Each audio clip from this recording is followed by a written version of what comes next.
World top 100% scholarship తో admission పొందాలి అనుకున్నా India's top competitive exams IIT NEET IAS design law group 1 government jobs etcetera guidance కావాలి అన్నా India and world top universities లో medicine law finance join అవ్వాలన్నా students and parents కి career counselling కావాలన్నా మీ కెరియర్ డెసిషన్ డబుల్ చెక్ చేసుకోవాలి అనుకున్నా 25 years experience doctor Satish IRSC గారిని సంప్రదించండి. నమస్తే, ప్రైమ్ నైన్ ఎడ్యుకేషన్ కి స్వాగతం. నా పేరు శోభ. ఇక ఈరోజు టాపిక్ చూసినట్లయితే యూజీ అబ్రాడ్కి సంబంధించి 2025 అండ్ 2026కి సంబంధించి అప్లికేషన్స్ కూడా స్టార్ట్ అయిపోయాయి. దానికి సంబంధించిన మరిన్ని వివరాలు మనకు అందించడం కోసం మనతో పాటు డాక్టర్ ఐఆర్ఎస్ సతీష్ గారు ఉన్నారు. చెప్పండి సతీష్ గారు. నమస్తే అండి. అంటే జనరల్గా అప్లికేషన్స్ అంటే ఏదన్నా హయ్యర్ ఎడ్యుకేషన్కి సంబంధించి 2024లో ఉన్నాం కదా మనం. అసలు 2026 ఏంటి, అసలు 2025 ఏంటి అని చెప్పి అనుకుంటారు, అంతే కదా. అసలు అప్పుడెప్పుడో 2026కి మనం ఇప్పుడు అప్లికేషన్స్, లేకపోతే 2025కి ఏంటి అని అనుకుంటారు చాలామంది. యాక్చువల్గా ఈ వరల్డ్లో మనకి అన్ని దేశాల్లో కూడా చాలా ప్రీమియర్ కాలేజెస్ అన్ని దేశాల్లో ఉంటాయి, అంతే కదండి. ఒక్కొక్క దేశంలోనూ ఈవెన్ ఇంక్లూడింగ్ ఫ్రమ్ చైనా కానీ, జపాన్ కానీ, యూఎస్ కానీ, కెనడా కానీ, అలా అన్ని రకాల దేశాల్లోనూ మంచి మంచి కాలేజీలు ఉంటాయి. కాబట్టి ఈ ప్రీమియర్ కాలేజెస్ ఏవైతే ఉన్నాయో చాలా ప్రీమియర్ కాలేజెస్కి వాళ్ళ ఎగ్జామ్స్ కూడా కండక్ట్ చేస్తారు వాళ్ళ ఓన్గా. ఆ ఎగ్జామ్ రిజిస్ట్రేషను, ఎగ్జామ్ రాయడం, దానికి సంబంధించిన రిజల్ట్ రావడం, అప్లికేషన్ పెట్టడం, తర్వాత వాళ్ళు ఇంటర్వ్యూ కండక్ట్ చేయడం, ఇంటర్వ్యూ రిజల్ట్ ఇవ్వడం, ఇదంతా కూడా ఒక 1 year ప్రాసెస్ ఉంటుంది చాలా యూనివర్సిటీ. కొన్ని 6 months 8 months అట్లా ఉంటాయి. అందు గురించి ఏంటంటే 2025కి ఎవరైతే అండర్ గ్రాడ్యుయేషన్కి బయటికి వెళ్ళాలనుకుంటారో, అంటే 12th తర్వాత ఇక్కడ ఎవరైతే వెళ్ళాలనుకుంటారో వాళ్ళందరికీ కూడా పర్టికులర్గా మ్యాక్సిమం చాలా వరకు కూడా నోటిఫికేషన్స్ అన్నీ కూడా కాలేజీకి సంబంధించిన అప్లికేషన్స్ అన్నీ కూడా ఓపెన్ అయిపోయినాయి. ఈ ఓపెన్ అయినాయి కాబట్టి మనం ఆల్రెడీ ఇప్పుడు 2024 ఆగస్టులో ఉన్నాం కదా. 2025 అంటే 2025 ఆగస్ట్ సెప్టెంబర్లో వెళ్తారు స్టూడెంట్స్. అంటే 1 year ముందు ఉన్నాం మనం ఇప్పుడు. యాక్చువల్గా ఈ 1 year ముందు ఇప్పుడు అసలు కంగారు ఏంటి, మనకి చాలా కన్సల్టెన్సీస్ ఉంటాయి బయట. వాళ్ళందరూ కూడా జనరల్గా 12th అయిపోయిన తర్వాత కూడా సీట్ రాకపోతే పంపిస్తున్నారు. ఇదేంటి అసలు సతీష్ గారు అలా 1 year ముందు అప్లికేషన్ ఓపెన్ అవ్వడం ఏంటి అని చాలామందికి సరే అవగాహన లేకపోవడం వల్ల ఆశ్చర్యకరంగా ఏదో వెరైటీగా ఉంటుంది. 1 year ముందు ఓపెన్ అయిపోతాయి, కానీ అది తెలియట్లేదు. ఎందుకు తెలియదు అంటేనండి, ఇవి అన్ని కాలేజీలకు ఓపెన్ అవ్వవు. ఏవైతే ప్రీమియర్ కాలేజెస్ ఉంటాయో, టాప్ కాలేజెస్ ఏవైతే ఉంటాయో, కొంచెం మంచి కాలేజెస్ ఏవైతే ఉంటాయో, వరల్డ్లో ఒక టాప్ మరి ఎక్కువగా మనం రెగ్యులర్గా మనం ప్రైమరీ అండ్ ఎడ్యుకేషన్ నుంచి మనం చెప్పేటప్పుడు కూడా అందువల్ల ఏంటంటే ఇప్పుడు విద్యార్థులు ఎవరైతే ఉన్నారో 2025కి ఎవరైతే వెళదాం అనుకుంటారో, 2026కి కూడా ఎవరైతే వెళదాం అనుకుంటారో, ఆ ప్లానింగ్ ఆల్రెడీ స్టార్ట్ అయింది. చాలామందికి ముందు నుంచి కూడా చేసుకుంటున్నారు. ఇంకా ఇంకోటి రెండో పాయింట్ బాగా అర్థం చేసుకోవాల్సింది ఏంటంటే, మన అప్లికేషన్ పెట్టడం అంటే ఇండియాలో పెట్టినట్టుగాను ఓ పేజీ CV రాసి పెట్టడం కాదు. చాలా పని ఉంటుంది. అప్లికేషన్ పెట్టడానికి 4 నెలలు, 5 నెలలు, 6 నెలలు కూడా పడుతుంది. ఇంకా రాయాలి, ఆ ఇంగ్లీష్ రాయాలి, నువ్వు ఎస్ఏస్ అంటారు వాటిని, ఆ ఎస్ఏస్ అన్ని రాయాలి. కాబట్టి అంత టైం పడుతుంది. కాబట్టి రాసిన వెంటనే ఇవాళ రాశారు మీరు ఏదో ఒక క్వశ్చన్కి ఎస్ఏ కాదండి, మీరు జాబ్కి వచ్చారు కొత్త దానికి, ఎందుకు ఈ కంపెనీలో వద్దాం అనుకుంటున్నాను అడిగాడు అనుకుందాం. ఈ కంపెనీలో వెంటనే ఆన్సర్ చెప్పలేరు, ముందే ప్రిపేర్ అవ్వాలి మీరు. ఇలాంటివి ప్రిపేర్ అయినప్పుడు 4-5 సార్లు అనుకుంటారు కదా, ఇది చెప్తే బాగుంటుందా, ఇది చెప్తే బాగుంటుందా, మళ్ళీ అనుకుని మళ్ళీ ఆలోచిస్తారు నైట్, లేదు ఇది బాగలేదు, ఇంకేదైనా మారిస్తే బాగుంటుందా, లేదు ఇది బాగలేదు వేరే ఏదైనా మారిస్తే బాగుంటుందా. అట్లాగా ఒక క్వశ్చన్కి మనం ఆన్సర్ రాసేటప్పుడు పెద్ద పెద్ద కాలేజీలకి కనీసం 10 నుంచి 15 సార్లు మారుతుంది అది ఆన్సర్. అంటే దాన్ని ఏమంటారు, రిఫైన్ చేయడం, యాక్యురేట్ చేయడం, ఇంకొంచెం ఎఫెక్టివ్ చేయడం, అంతే కదా, ఎఫెక్టివ్గా చేయడం. ఇది చేయడానికి అప్లికేషన్స్కి చాలా టైం పడుతుంది. 4 నెలలు, 5 నెలలు, 6 నెలలు, 1 year కూడా పడుతుంది. అప్లికేషన్స్ టాప్ కాలేజీ వాళ్ళు పెట్టి వాళ్ళు ఎవరు ఉండరు కాబట్టి ఇప్పుడు ఇలాంటి ఆ పెద్ద సిటీలో మహా అయితే 2-3 కూడా ఉండరు. ఇండియా మొత్తం మీద 10 మంది ఉంటారు ఇందులో. వీళ్ళు ఎక్కువ టైం తీసుకుంటారు. ఇది అర్థం చేసుకోవాలి మనం వ్యూవర్స్ అందరూ కూడా. ఓకే, ఇవి టాప్ కాలేజీలు, పెద్ద కాలేజీలు, దీని ప్రొసీజర్స్ వేరు, దీని ఎగ్జామ్స్ వేరు, దీనికి అప్లికేషన్స్కి చాలా టైం పడుతుంది. ఒక్కొక్కటి 10-15 సార్లు ఆలోచించి బ్రెయిన్తో దాన్ని మార్చాలి. ఎందుకంటే ఆన్సర్ ఏదైనా పాతది మన నెట్లో కాపీ కొట్టావు అనుకో, ఏ చాట్ జీపీటీలోనో, వాళ్ళది ప్లగ్రజం ఉంటుంది. అంటే ఏంటి, మీ ఆన్సర్ అందులో పెడతారు, మ్యాచ్ అయింది అనుకో ఎక్కడన్నాను, క్యాన్సిల్ అయిపోద్ది అప్లికేషన్. అంతే కదండి. మీరు కంప్యూటర్ సైన్స్ ఎందుకు చదవాలి అని అడిగారు, నెట్లోకి వెళ్ళి, గూగుల్లోకి వెళ్ళి, చాట్ జీపీటీలోకి వెళ్ళి ఆన్సర్ కొట్టి పెట్టారు, వెంటనే తీసేస్తారు అప్లికేషన్ వాళ్ళు. అలా కూడా ఉంటుంది టాప్ కాలేజీలో మాత్రమే. అంటే 2 రకాల చెక్కింగ్ ఉంటుంది, అర్థం చేసుకోవాలి వ్యూవర్స్. ఎలా అంటే అలాంటి వాళ్ళు ఎలా చేస్తే బాగుంటుంది, వాళ్ళు ఇష్టం వచ్చినట్టు అదే ఇంత ముందు నుంచి ప్లాన్ చేయాలి వాళ్ళు. ఇప్పుడు దానికే కదా ఇప్పుడు మనం చెప్తున్నా, ఒరే మీరు అప్పటికప్పుడే గంట మొత్తం ఏదో బస్ టికెట్, ట్రైన్ టికెట్ తీసుకున్నట్టు కాదు. ఇది 2 రకాలుగా ఉంటుందండి. ఇది ఎలా చెక్ చేస్తారంటేనండి, వాళ్ళు అప్లికేషన్ పెట్టినప్పుడు మనం జనరల్గా ఫస్ట్ నెట్లో ఉన్న ఇన్ఫర్మేషన్ ఉందేమో చెక్ చేస్తారు. ప్రతి కాలేజీలో కూడా స్టూడెంట్స్ ఉంటారు, పీజీ స్టూడెంట్స్ ఉంటారు కదా, వాళ్ళ ప్రొఫెసర్స్కి అసిస్టెంట్లు వాళ్ళకి స్టైఫండ్ ఇస్తారు. అంతే కదా, స్టూడెంట్స్ కాలేజీలో స్టైఫండ్ ఇస్తారు కదా, ఇచ్చి వాళ్ళకి ఫస్ట్ వాళ్ళకి ఇస్తారు అప్లికేషన్లో. వాళ్ళు ఈ అప్లికేషన్లో ఉన్న మ్యాటర్ అంతా, సాఫ్ట్ కాపీలో ఉన్న మ్యాటర్ అంతా తీసుకెళ్ళి సాఫ్ట్వేర్లో పడేస్తారు. మొత్తం నెట్లో కానీ ఎక్కడైనా చాట్ జీపీటీలో కానీ ఎక్కడ రిఫ్లెక్ట్ అయినా కూడా ఓ 10% 5% కాపీ మ్యాచ్ అయినా ముందు అప్లికేషన్ రిజెక్ట్ అయిపోతుంది. ఫస్ట్ అక్కడ ఆగిపోద్ది, పక్క వెళ్ళిపోయినాయి కదా. ఇంకొక సాఫ్ట్వేర్ ఉంటుంది స్టాన్ఫోర్డ్ తయారు చేసి ప్రకారం దేనికి ఎక్కువ డిమాండ్ ఉంది అంటే ఆబ్వియస్గా మీకు కంప్యూటర్ సైన్స్, ఫైనాన్స్ అని, లేదా మెడికల్ అనో, లా అనో, వీటికి ఎక్కువగా మీకు డిమాండ్ ఉంటుంది. మిగతా వాటికి లేదని కాదు, తక్కువ జాబ్స్ ఉంటాయి వాటికి. సో డిమాండ్ ఎక్కువ ఉన్న వాటికి మళ్ళీ సపరేట్గా యాక్సెప్టెన్స్ రేట్ ఎవరో తెలియదు వాళ్ళకి, చూసే వాళ్ళకి. కాలేజీ మొత్తానికి ఇస్తారండి, కాలేజీలో 10,000 మంది అప్లై చేశారు, 1000 సీట్లు ఉన్నాయి అంటారు, కాదు. కంప్యూటర్ సైన్స్ 100 మంది అప్లై చేస్తే ఎంతమందికి వచ్చిందని అడిగితే మళ్ళీ వేరే లాజిక్ వస్తుంది ఆ ఒక్కదానికి. మళ్ళీ లోకల్ వాళ్ళకి ఎంతమందికి ఇచ్చారు వేరే లాజిక్, ఇంటర్నేషనల్కి మరి వేరే లాజిక్. ఇంటర్నేషనల్ స్టూడెంట్కి కోట 100కి 80 మంది, 90 మందికి లోకల్ వాళ్ళకి ఇస్తారు, 10 ఇస్తారు బయట వాళ్ళకి. చాలా కాలేజీలు ఏంటి 90 వాళ్ళకే, బయట 10 అన్ని దేశాలు కలిపి. ఇప్పుడు మీరు అమెరికాలో పుట్టారు, మీకు 90 సీట్లు ఇచ్చేస్తారు అమెరికాలో ఉన్న వాళ్ళందరికీ, 100కి. మరి వాళ్ళ దేశం కదండి అది, బయటోళ్ళకి అన్ని బయటోళ్ళకి ఇవ్వకూడదు కదా. ఇప్పుడు మన భారతదేశంలో ఇవ్వం కదా మనం, మన సీట్లు మనకే ఇస్తున్నాం కదా. మెడికల్ కాలేజీల్లో వేరే దేశం వాళ్ళకి అన్ని సీట్లు ఎందుకు ఇస్తాం మనం, ఎన్ఆర్ఐ కోటా ఉన్నా ఇవ్వం కదా. 90, 85 వాళ్ళ కాలేజీ స్టాండర్డ్ బట్టి 85 లెక్క ఉంటుంది వాళ్ళకి, యూజీకి అయితే పర్టికులర్గా. పీజీ వేరు, మళ్ళీ పీజీ కన్ఫ్యూజన్ అవుతుంది, పీజీ క్లారిటీ వేరు, ఇది యూజీ మాట్లాడుతున్నాం. 20% 10% సీట్లకి లోకల్ 90 జనాలకు ఉన్న కాంపిటీషన్ వేరు ఉంటుంది. 90 మందికి వచ్చి కాంపిటీషన్ తక్కువ. ఈ 10-15 మందికి భారతదేశం ఒకటే కాదు, జనరల్గా 60 నుంచి 70 దేశాలు వెళ్తాయి, అప్లై చేస్తారు. మనకి దేశాలు 200 ఉన్నప్పటికీ కూడా ఎక్కువ కాంపిటీషన్ ఉన్న దేశాలు ఒక 60 నుంచి 70 దేశాల నుంచి అప్లికేషన్ వస్తాయి. ఇన్ని అప్లికేషన్ నుంచి 10% కోటా ఇవ్వాలి. 100 సీట్లు అంటే 90 ఆడికి. ఇప్పుడు MIT ఉంది, ఆల్మోస్ట్ మీకు 13% ఇచ్చాడు మొన్న, 12% మన ఎవరికి, అన్ని దేశాలు కలిపి, భారతదేశానికి కాదు. అమెరికా వాళ్ళకి ఒక 87% ఇచ్చాడు లోకల్ యూఎస్ పాస్పోర్ట్ వాళ్ళకి. ఈ 13% పంచుకుంటున్నాం మనం, అంతే కదా. ఇప్పుడు కాల్టెక్ లాంటి కాలేజీ ఉంది, 235 మందికి ఇచ్చాడు సీట్లు. 235లో 25 మంది ప్రపంచంలో అందరికి ఇచ్చాడు, 25. ఎన్ని పంచుతాడు, చైనాకి ఎన్ని, భారతదేశానికి ఎన్ని, సౌదీకి ఎన్ని, లేదా పక్కన ఉన్న దుబాయ్కి ఎన్ని, అలా పంచుకుంటా పప్పు బెల్లం పంచినప్పుడు ఏమవుతుంది, భారతదేశం నుంచి 200 అప్లికేషన్లు వెళ్తే ఒకటే ఎత్తాడు, 2 ఇచ్చాడు. అంటే ఈ కాంపిటీషన్ వేరే అంటున్నాను. లోకల్లో 90 సీట్లు తక్కువ కదా, పెద్ద ప్రీమియర్ కాలేజీలో తక్కువే ఉంటాయి. ఇప్పుడు మెడికల్ ఎయిమ్స్కి వెళ్ళారు, తక్కువ సీట్లు ఉంటాయి, జనం ఎక్కువ. అందరికీ ఎయిమ్స్ ఢిల్లీ కావాలంటారు కదండి మెడికల్ చదివిన వాళ్ళు. ఇంజనీరింగ్ అందరూ IIT ముంబై కావాలంటారు కదా. సీట్లు తక్కువ ఎందుకు ఉన్నాయంటే డిమాండ్ అది. ఇప్పుడు డాక్టర్ దగ్గరికి వెళ్ళారు, 10 అపాయింట్మెంట్లో చూస్తాడు అతను, డిమాండ్. మీరు 100 మంది అడిగారు అపాయింట్మెంట్స్, అంతే కదా. ఫస్ట్ వచ్చిన 10 మందికి ఇవ్వడం ఏదో లెక్క ఉంటుంది, దాన్ని బట్టి ఇస్తారు వాళ్ళు. సో ఇది సీట్లు తక్కువ ఉండడం ఒకటి, అట్లాగే డిమాండ్ ఎక్కువగా ఉండడం వల్ల ఈ యొక్క కాంపిటీషన్ ఏదైతే ఉంటుందో నెట్లో చూసి చాలామంది తప్పుడుగా అనుకుంటూ ఉంటారు, ఎందుకంటే ఓవరాల్గా ఇస్తూ ఉంటారు. అది కాదు, లోకల్ నాన్ లోకల్ ఉంటుంది. నాన్ లోకల్లో మళ్ళీ కంట్రీ టు కంట్రీ పర్సంటేజ్ వేరు ఉంటుంది. ఫర్ ఎగ్జాంపుల్ మీరు చిన్న దేశంలో ఉన్నారు, ఏదో కెన్యా, నైజీరియా, చిన్ని దేశాలు అవి, అక్కడ కూడా ఒక సీట్ ఇవ్వాలని డిసైడెడ్. ఒక సీట్కి 4 అప్లై చేయొచ్చు అంతే, చిన్న దేశం కదా, ఎక్కువ మంది అప్లై చేయకపోవచ్చు. ఇంకొక దేశం ఉంది ఏదో, భారతదేశానికి 3 ఇస్తాడు, ఉపయోగం ఏముంది, 300 మంది అప్లై చేస్తారు, ఎక్కువ మంది మనం, ఇంకా కాంపిటీషన్ ఎక్కువ. అంటే లోకల్ కాంపిటీషన్ తక్కువ, ఇంటర్నేషనల్ ఎక్కువ. ఇంటర్నేషనల్లో భారతదేశం ఇంకా ఎక్కువ. మీకు అర్థమైంది లాజిక్. నేషనల్ వేరు, ఇంటర్నేషనల్ కాంపిటీషన్ జనరల్గానే ఎక్కువ. దాంట్లో చైనా, ఇండియాకి ఇంకా ఎక్కువ. మన జనాభా ఎక్కువ కదండి, ఎక్కువ అప్లికేషన్ వెళ్ళిపోతాయి. అలా అని చెప్పి అన్ని సీట్లు చైనాకి, ఇండియాకి ఇవ్వలేడు కదా.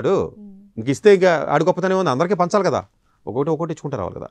సో ఇలాంటి సిస్టమ్స్ ఉంటాయి కాబట్టి ఈ అండర్స్టాండింగ్ ఈ మెకానిజం యొక్క అండర్స్టాండింగ్ తెలియాలి. ఎలా అనుకుంటారంటే ఏదో నెట్లో కొడతారు, ఓకే 100కి 10 మందికి ఇస్తారంటే మనకు వచ్చేస్తుంది. కాదండి, యాక్చువల్గా 100 ఒకటి కూడా రాదు కొన్ని సీట్లలో. ఇప్పుడున్న ప్రకారం దేనికి ఎక్కువ డిమాండ్ ఉంది అంటే ఆబ్వియస్గా మీకు కంప్యూటర్ సైన్స్, ఫైనాన్స్ అని, లేదా మెడికల్ అనో, లా అనో, వీటికి ఎక్కువగా మీకు డిమాండ్ ఉంటుంది. మిగతా వాటికి లేదని కాదు, తక్కువ జాబ్స్ ఉంటాయి వాటికి.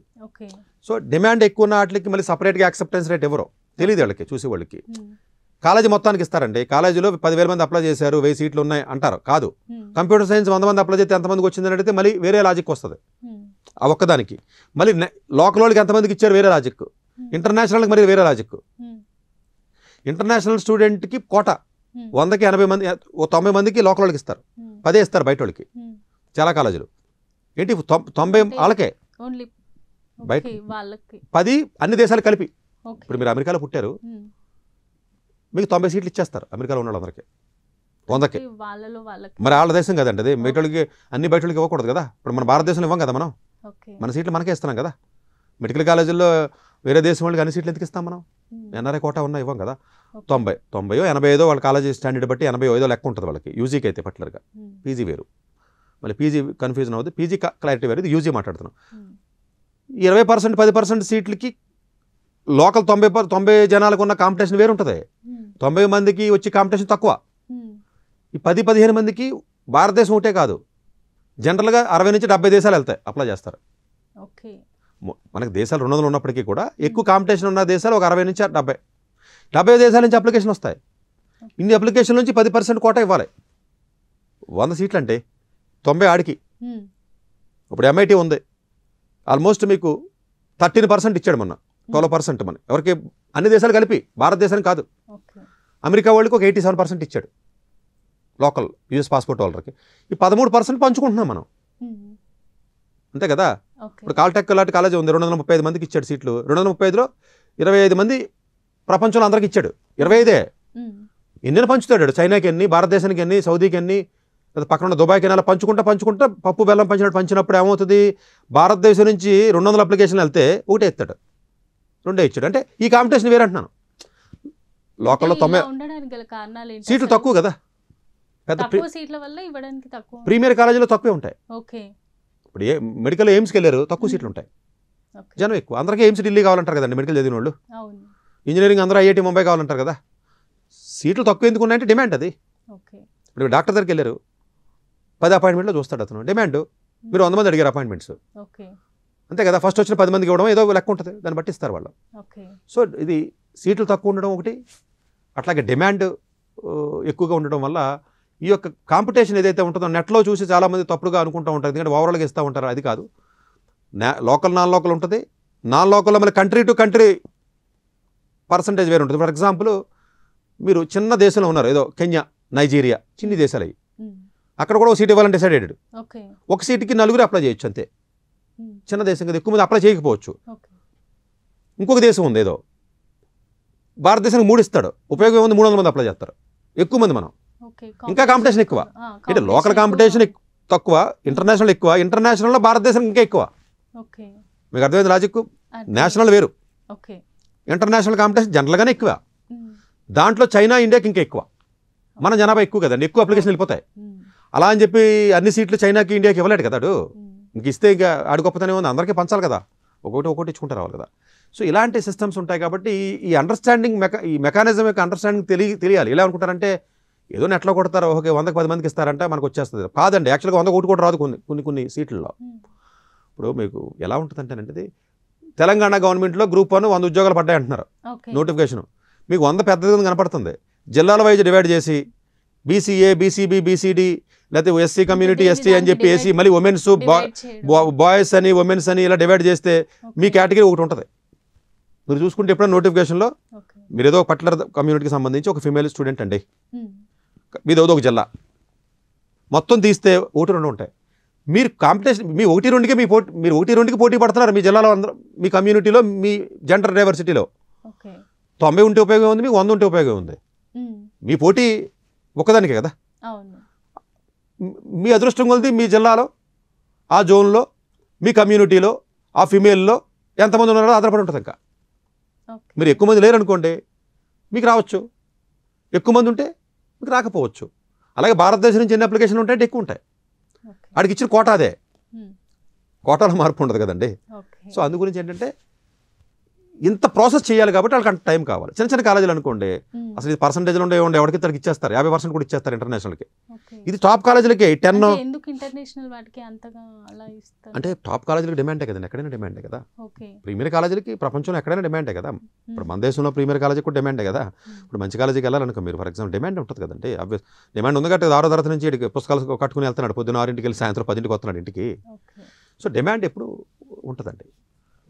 ఇది ఆ ప్రొసీజర్స్ పెద్ద లెంగ్తీగా ఉంటాయి. అదే మీకు చిన్న కాలేజీలు అనుకోండి 90%, 100% ఉండదు.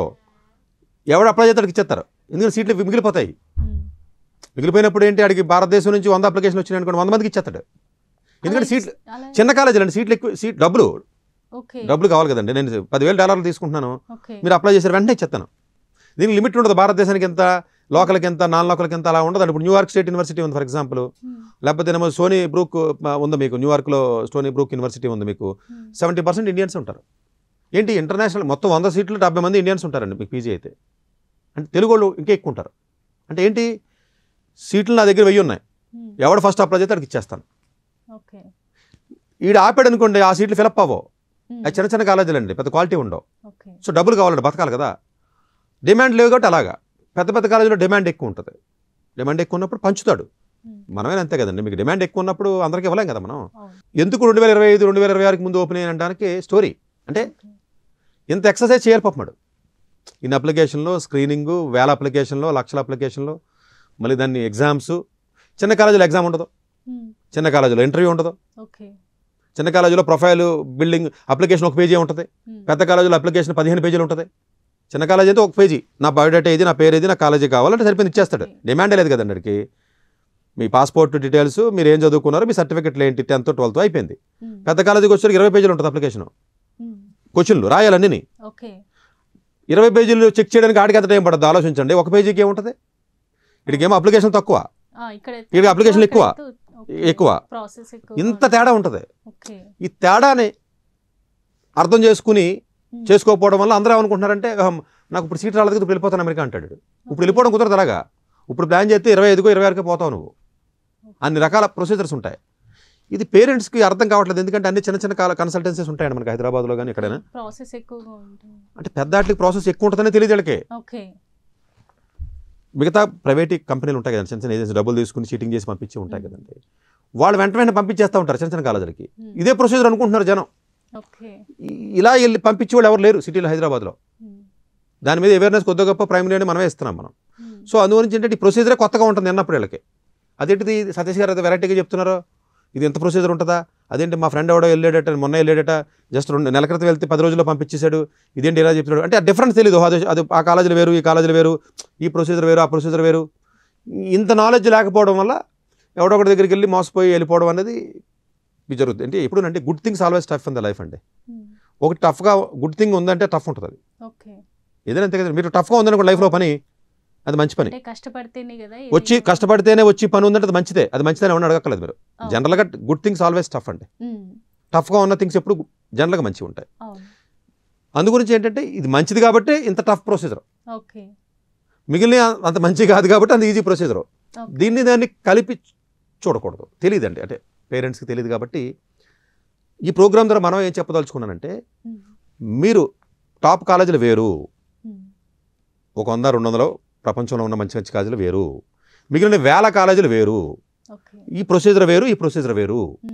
దీనికి ఎగ్జామ్స్ ఉండవు, దీనికి ఎగ్జామ్స్ ఉంటాయి. దీనికి ఇంటర్వ్యూస్ ఉండవు, దీనికి ఇంటర్వ్యూస్ ఉంటాయి. దీనికి రౌండ్స్ ఉండవు, దీనికి రౌండ్స్ ఉంటాయి. సో ఫీజ్ స్ట్రక్చర్స్ వేరుంటాయి, స్కాలర్షిప్స్ వేరుంటాయి. దీని అప్లికేషన్ సింగిల్ పేజీ పెడితే 4 రోజులు ఇస్తారు. దీని అప్లికేషన్ 20 పేజీలు ఉంటుంది. దీని అప్లికేషన్ చేయడానికి 1 డే సరిపోతుంది, హాఫ్ డే సరిపోతుంది. దీని అప్లికేషన్ చేయాలంటే 4 నెలలు, 5 నెలలు, 6 నెలలు, 1 ఇయర్ కూడా పడుతుంది. దీని 15-20 పేజీలు రాయాలి కదండి. రాసి ఒకసారి రాసేస్తే కరెక్ట్ అయిపోదు కదా. అందరికంటే బెస్ట్ అవ్వాలంటే నేను ఎన్నిసార్లు దాన్ని ట్రై చేయాలి? మిమ్మల్ని అయినా ఒకటి రాయాలంటే, ఇప్పుడు మంచి రాసుకు వెళ్ళాలంటే ఇష్టం వచ్చినట్టు వెళ్ళరు కదండి. ఒక అఫీషియల్ దానికి వెళ్ళినప్పుడు 10 సార్లు మీరే చూసుకుంటారా? చిన్న మీటింగ్ వెళ్ళాలంటే 10 సార్లు రాసుకుంటాం. మీటింగ్ వెళ్ళాలంటే రిహార్సల్ చేస్తూ ఉంటాం మనం. ఏంటి మనమే బాగలేదు మళ్ళీ మారుస్తాం, మళ్ళీ బాగలేదు మనమే మార్చుకుంటూ ఉంటాం. ఏంటి మనం మాట్లాడేదే, మన నాలెడ్జే, మన బుర్రే. ఒక పొలిటీషియన్ అయినా మనమైనా ఎంత తెలివి ఉన్నా మనమే 10 సార్లు రాసుకుని ఇది బాగలేదు మళ్ళీ రాసుకుంటాం మనమే, ఏం మాట్లాడాలి మైక్ దగ్గర అని. మరి అలాంటప్పుడు ఒక ఎస్ఏ రాసినప్పుడు 10 సార్లు మారదా? మంచిగా రావాలనుకున్నప్పుడు మారుతుంది కదండి. దీనికి టైం పడుతుంది. ఇది అర్థం చేసుకోవాలి. ఒకటి అంటే సిబిఎస్ఈ కొంచెం మంచి స్టాండర్డ్ అండి, కొంచెం మార్కులు అంత ఈజీగా రావు. స్టేట్ అంటే ఈజీగా వస్తూ ఉంటాయి మన ఆంధ్ర తెలంగాణ. మరి అదే వెస్ట్ బెంగాల్ బోర్డు తీసుకుంటారు, తమిళనాడు బోర్డు తీసుకుంటారు, వాళ్ళు టఫ్గా ఉంటాయి పేపర్లు, మన ఈజీగా ఉంటాయి. మీ ఇంట్లో ఎవరైనా తెలంగాణ ఆంధ్ర బోర్డు రాసిన వాళ్ళు అడిగితే చెప్తారు చాలా ఈజీగా వస్తూ ఉంటాయని చెప్తారు. మార్కులు పేపర్లు ఈజీగా ఉంటాయి. అది మనకు బ్యాడ్ లక్, అది అన్ఫార్చునేట్ థింగ్. అది యాక్చువల్గా గవర్నమెంట్ చేసే తప్పది. పేపర్లు ఈజీగా ఎక్కువ మందిని పాస్ చేస్తే మా రాష్ట్రంలో ఎక్కువ మంది పాస్ అయ్యారని చెప్పుకోవడం కావచ్చు, పొలిటికల్గా కావాలి కాబట్టి పేపర్లు ఈజీగా ఇస్తున్నారు. పేపర్ టఫ్గా ఇవ్వాలి. తమిళనాడు టఫ్గా ఇస్తారు వాళ్ళు, ఎంతమంది పాస్ అయితే అంతమంది పాస్ అవుతారు. ఇప్పటికే లేజీ పర్సన్ చేసేస్తుంది గవర్నమెంట్ అన్ని ఫ్రీగా ఇచ్చి. ఇదొకటి మళ్ళీ పేపర్లు ఈజీగా కూడా అందరినీ పాస్ చేయడం, వీళ్ళు రోడ్డు మీద వదిలేయడం. వీళ్ళేమో ఉద్యోగాలు రావు, సీట్లు రావు. టఫ్గా అయితే కనీసం ఫెయిల్ అయితే కనీసం జ్ఞానం వచ్చి పాస్ అవుతాడు కదా. మీరు పాస్ 1వ తరగతి నుంచి 10వ తరగతి దాకా ఎగ్జామ్ ఉండదు, పబ్లిక్ ఎగ్జామ్ ఉండదు కదా మీకు. 10 రోజుకి ఎగ్జామ్ పెడతారు, సగం మంది ఫెయిల్ అవుతున్నారు. అలాగని మిగిలింది సగం మంది. మళ్ళీ ఆ సగంలో ఇంటర్ సగం మంది జాయిన్ అవుతారు, కొంతమంది జాయిన్ అవ్వరు. మళ్ళీ ఆ సగం మందిలో మళ్ళీ ఇంకో సగం మంది ఫెయిల్ అవుతారు. ఆ మిగిలిన సగం మంది అయినా తెలుగు ఉంటుందంటే ఉండదు, ఎందుకంటే పేపర్లు ఈజీగా ఇస్తారు అంతే కదండి. మీకు కొంచెం కొంచెం తగ్గిపోతారు కదా. కొంతమంది రకరకాల యూజీ చదువుతారు, కొంతమంది పీజీకి వెళ్తారు, కొంతమంది 10th ఆపేస్తారు, కొంతమంది 12th ఆపేస్తారు. ఈ గవర్నమెంట్ ఇచ్చిన విధానం. బట్ బోర్డులు చూసుకోవాలండి. సో అందు గురించే 11th 12th అయిపోయిన తర్వాత మా దగ్గరికి వస్తూ ఉంటారు. సార్ నేను స్టేట్ బోర్డు చదివాను, నేను యూఎస్ వెళ్తానంటే ఇప్పుడు నాకు సీట్ రాలేదండి ఐఐటీ అంటాడు. పనికి సూట్ అవ్వవు అవి, ముందే ప్లాన్ చేసుకోవాలి. అంటే కాదండి, ఇల్లు కొనాలంటే 5 ఏళ్ళకి పోతే ముందు ప్లాన్ చేస్తారు కదా. మీరు చేస్తారు కదండి. డబ్బులు కావు, ఇప్పుడు మీరు మీ జీతం వచ్చిందండి, బ్యాంకులో డబ్బులు వేస్తున్నారు కదా, కొంచెం దాచుకుంటారు కదా. రేపొద్దు నా హెల్త్ బాగోపోవచ్చు, లేకపోతే నాకు వయసు అయిపోయిన తర్వాత నాకు డబ్బులు ఉండాలనే కదా మీరైనా నేనైనా ఇంకొకటైనా బ్యాంకులో దాచుకుంటామా? జిమ్కి ఎందుకు వెళ్తారో? ఇప్పుడు హెల్త్ ఉన్నా కూడా మీరు జిమ్కి వెళ్ళకపోయినా కూడా యాక్టివ్గా ఉంటారు. నేను ఎందుకు వెళ్తారంటే రేపు ఫ్యూచర్లో హెల్త్కి పెట్టుబడి. ఇప్పుడు హెల్తీగా ఉంటే లాంగ్ ఉంది కదా, చదువుకుంటే చావదు వాళ్ళకి. యాక్చువల్గా ఉండవలసింది దీనికే కదా. ఇది ప్లానింగ్ ఉండదు, అప్పటికప్పుడే మాడుతూ ఉంటారు వాళ్ళు. తర్వాత చూద్దాంలేండి సార్ అంటారు. మిగతా అన్నిటికీ ప్లాన్ వేస్తాడు. పెళ్లికి ప్లానింగ్ ఉంటుంది, అన్నిటికీ మిగతా వాటికి ప్లానింగ్ ఉండొద్దని నేను చెప్పట్లేదు, దానికంటే ఇంపార్టెంట్ విషయం చెప్తున్నది. డాక్టర్ ఏ సతీష్ గారు ఏపీ తెలంగాణ విద్యార్థులకు సుపరిచితమైన పేరు. సతీష్ గారు 2001 యూపీఎస్సీ పరీక్షల్లో ఉత్తీర్ణులై ఇండియన్ రైల్వే విభాగంలో ఉద్యోగం సాధించారు. సతీష్ గారు చదివిన చదువులు engineering, MTech, MBA, executive MBA, MSc, MBA HR, MA psychology లాంటి పోస్ట్ గ్రాడ్యుయేషన్ డిగ్రీలతో పాటు డాక్టరేట్ కూడా చదవడం జరిగింది. డాక్టర్ సతీష్ గారు నిరంతర విద్యార్థి. అలాగే సతీష్ గారు పలు ప్రతిష్టాత్మక కాంపిటేటివ్ పరీక్షల్లో యూపీఎస్సీ నిర్వహించే సివిల్ సర్వీసెస్ పరీక్షల్లో 159వ ర్యాంక్, అలాగే ఇంజనీరింగ్ సర్వీస్లో 24వ ర్యాంక్, గేట్ ఎగ్జామ్లో 4వ ర్యాంక్, క్యాట్ ఎగ్జామ్లో 99.8%, జీమాట్ ఎగ్జామ్లో 760 స్కోర్, ఇలా పలు కాంపిటేటివ్ ఎగ్జామ్స్లో మొదటి ప్రయత్నంలోనే ఎన్నో ర్యాంకులు సాధించారు. ఇన్ని క్వాలిఫికేషన్స్, డిఫరెంట్ కాంపిటేటివ్ పరీక్షల్లో ర్యాంకులు సాధించిన వ్యక్తులు మన ఇండియాలో చాలా అరుదని చెప్పాలి. ఇలాంటి అకాడమిక్ల పరంగా, కాంపిటేటివ్ల పరంగా ఇన్ని ర్యాంకులు సాధించడంతో పాటుగా గవర్నమెంట్ ఉద్యోగం చేస్తూ పలు అవార్డులు తీసుకున్నారు. సతీష్ గారికి జనరల్ మేనేజర్ అవార్డు జోనల్ లెవెల్లో, ఆల్ ఇండియా లెవెల్లో నేషనల్ లైఫ్ టైమ్ అచీవ్మెంట్ గుర్తింపులు దక్కాయి. అప్రిసియేషన్ ఆఫ్ ప్రెసిడెంట్ ఇండియా నుంచి గానీ life time Seva Sri award from Andhra Pradesh మంత్రుల నుంచి అందుకున్నారు. వీటితో పాటు పలు రకాల అవార్డులు అందుకున్నారు. ఎన్నో ప్రతిష్టాత్మక ఆర్గనైజర్స్ సంస్థలో పర్మనెంట్ మెంబర్గా ఉన్నారు. కష్టపడి పైకి వచ్చిన వ్యక్తి కావడం వల్ల గత 20 సంవత్సరాల నుంచి ఎంతో మంది చిన్నపిల్లల దగ్గర నుండి 5, 6 తరగతి విద్యార్థుల నుంచి పెద్ద పెద్ద పీజీ, పీహెచ్డీ కాలేజీలకు వెళుతూ విద్యార్థులకి అవగాహన కల్పిస్తూ ఉంటారు.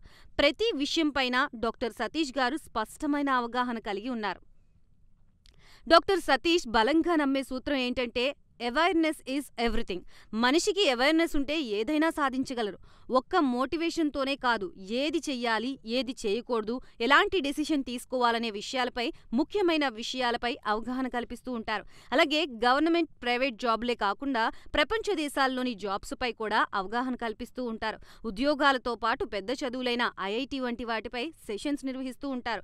ఇప్పటి వరకు 3 లక్షల సెమినార్లు ₹1 తీసుకోకుండా ఉచితంగా నిర్వహించారు.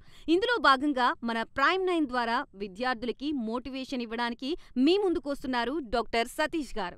వరల్డ్ టాప్ 100% స్కాలర్షిప్ తో అడ్మిషన్ పొందాలి అనుకున్నా India's top competitive exams IIT, NEET, IAS, design, law, group 1, government jobs etcetera guidance కావాలి అన్నా, India and world top universities లో మెడిసిన్, లా, ఫైనాన్స్ జాయిన్ అవ్వాలన్నా, స్టూడెంట్స్ అండ్ పేరెంట్స్ కి కెరియర్ కౌన్సిలింగ్ కావాలన్నా, మీ కెరియర్ డెసిషన్ డబుల్ చెక్ చేసుకోవాలి అనుకున్నా 25 years experience doctor Satish IRSC గారిని సంప్రదించండి.